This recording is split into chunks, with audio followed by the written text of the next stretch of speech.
let me do briefly, because I was sure that someone's going to think about it this way. I should do, even without much time, a sort of aside about what I'm thinking about evil here, like why I'm talking about evil. And it seems to me that there are two ways that evil is used today in political discourses. That's what two fundamental ways. On the one side, there's the fundamentally miraculous or metaphysical conception of evil. That is, those who refuse to question how evil comes about and insist merely on combating it. Evil is a cancer that needs to be cut out of the world. And this is, I think, somewhat close to the notion of evil that Nietzsche is arguing is illegitimate, a fundamentally metaphysical notion of evil, but that translates today in the U.S. administration, journalists around the U.S. administration, to think of evil as uncaused, metaphysical in that sense, not resulting from anywhere, but simply a cancer that needs to be destroyed. Terror, they would argue, is the result of evil. There's no explanation for it. It's almost miraculous in that sense. There's a whole series of, you guys might not get involved with these, what I call them is prophets of the lesser evil. I'm thinking of this Bernard-Henri Lévy, Michael Ignatieff, Michael Walzer, political writers today that talk about the lesser evil, which I think functions in some same way.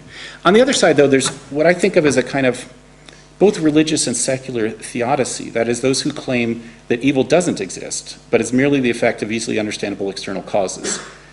I sort of think of Noam Chomsky, who I have a lot of respect for in other ways, as sort of thinking this way, which is that this theodicy assumes that we can understand completely and in that way justify all evil. In other words, it seems to me involves two easy explanations for acts that one is tempted to call evil. In other words, terrorism, fascism, etc., they're caused by poverty, they're caused by U.S. domination, other factors. They're all true, but it seems to me they're not sufficient as an explanation. And so I'm using evil actually a little bit more like Spinoza talks about miracles. When Spinoza talks about miracles in this theological and political treatise, he says, miracles are simply events whose causes we're ignorant of. But that doesn't mean for Spinoza either that we should treat them as having no cause, just because we're ignorant of the cause, or that we should assume that we can know the cause immediately. Rather, he keeps talking about miracles, and rather uses our ignorance, which is vast, as a cause for combating and that superstition, that ignorance. That becomes a political project, rather, of training, of combating our ignorance, like I said.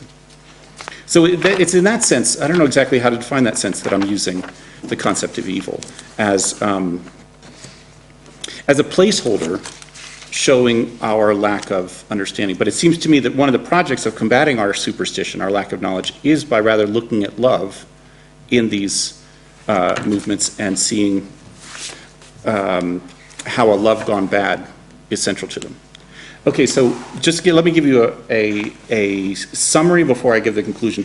I just wanted to mention the five primary positive characteristics of the concept of love, which would form what seems to me political use of love. That would be 1, love as an expansive social concept not limited to the same, the couple, the family, the race, identity. 2, love as both eros and agape, both personal and political. 3, love as the love of differences, experimenting with differences, the affirmation of singularities.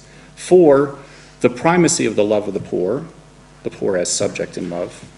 And 5, love as a productive, even ontologically productive power, love as the power of creation.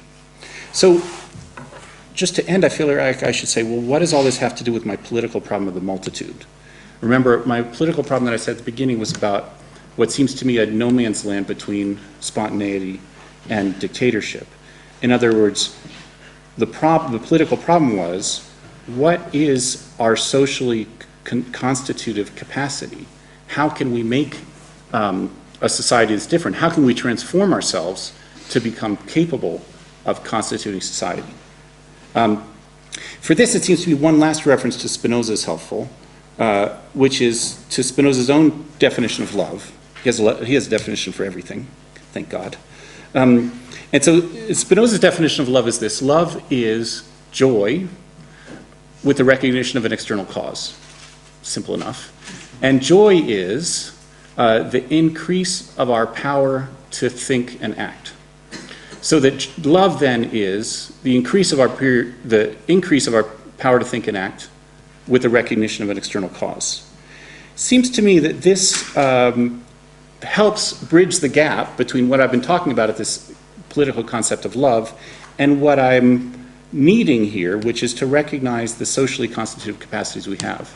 Like the increase, it's both the increase of our powers to think and act, together with an external cause, that is the relationship to others, the construction with others. So this seems to me would have to be, especially after the 5 points I laid out, this would have to be not the creation, not the powers to create a unitary society. The increase of power has to be a constant creation involving the interplay between singularities. So here we can link back to the discourse on democracy, because democracy is the space of the free interaction of differences and one that facilitates joyful encounters. In this sense, love would be a kind of training ground in emphasizing the one side of love as a political concept and fighting against the other. Love would be a kind of training ground for the creation of subjectivities capable of such a democracy. That's the end. Thanks.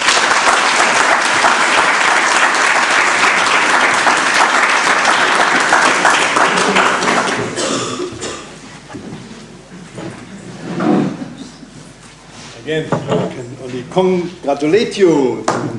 Very job done very well and very brave, certainly. To talk as a philosopher about love, that's quite a challenge. But you're totally right. We